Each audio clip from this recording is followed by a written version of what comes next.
minta maaf, bungkuk-bungkuk, salaman itu etiket. Jadi sopan santun itu etiket. Etikanya adalah menghargai orang.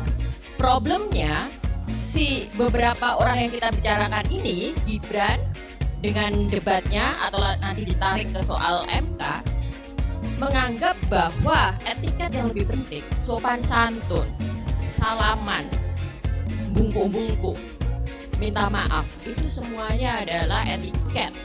Tata krama yang sifatnya sangat relatif tergantung berada di situasi masyarakat, kelompok masyarakat yang seperti apa. Tapi etika itu adalah value, nilai, prinsip yang seharusnya dimiliki setiap individu, apalagi pemegang kebijakan. Jadi etikanya mereka nggak dapat. Etika bahwa setiap orang harus respect pada orang lain, respect pada hak warga negara, respect pada konstitusi, itu tidak ada. Lalu saya mau menanggapi soal ini tadi. Gibran sudah tahu informasi tentang food estate salah, gitu kan? Sudah beredar di mana-mana bahwa food estate gagal. Tapi kenapa di debat Gibran tetap mengatakan itu berhasil? Kalau dari kacamata saya sosiologi pengetahuan, itulah yang memang sengaja digunakan untuk terus memproduksi pengetahuan yang salah. Akibatnya adalah pertaruhannya di perang narasi yang diciptakan oleh kubu mereka itu, karena mereka tujuannya memang bukan untuk memberikan klarifikasi atau memberikan penjelasan fakta, tapi memperebutkan suara pemilih.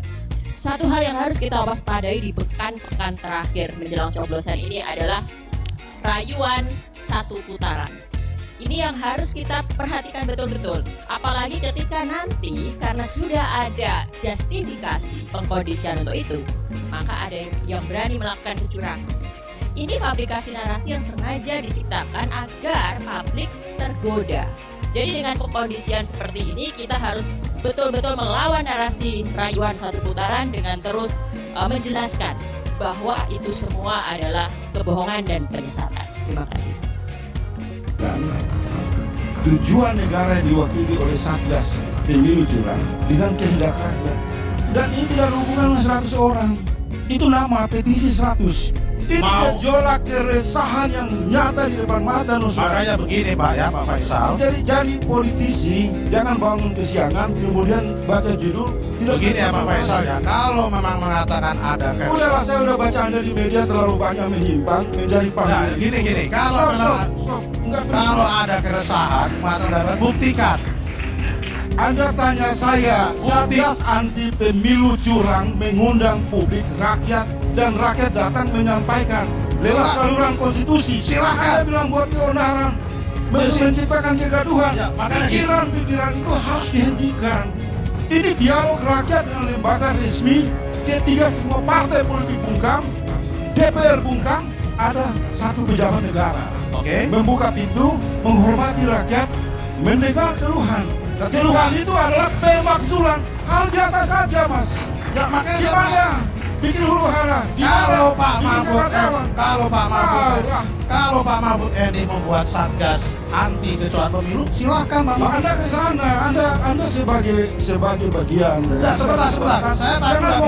Saya diam. Semalam saya sudah umumkan kepada partai politik dan pakar hukum.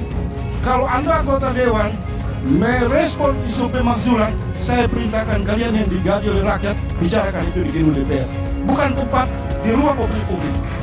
Karena itu namanya premanisme politik. Karena Anda meminta kami melalui prosedur dan mekanisme, kami datang melalui prosedur dan mekanisme. Anda juga harus taat mekanisme. Rapat di DPR, kumpulkan Golkar, fraksi-fraksi. Apakah suara rakyat ini hanya Faisal Asegaf atau seluruh rakyat Indonesia? Jangan baca di ruang publik. Kalau memang Anda yakin bisa membuktikan, saya buktikan bahwa seluruh rakyat Indonesia Nusron Wahid, Pak Faisal, hati nuranimu Nusron. Pak Faisal, Nusron Wahid, kecerdasan dan kita hati ini sama-sama 98. Ya, Pak Buka Faisal. hatimu, buka nuranimu. Hancurnya Mahkamah Konstitusi untuk meloloskan satu putra presiden itu kejahatan di mata rakyat. Itu fakta.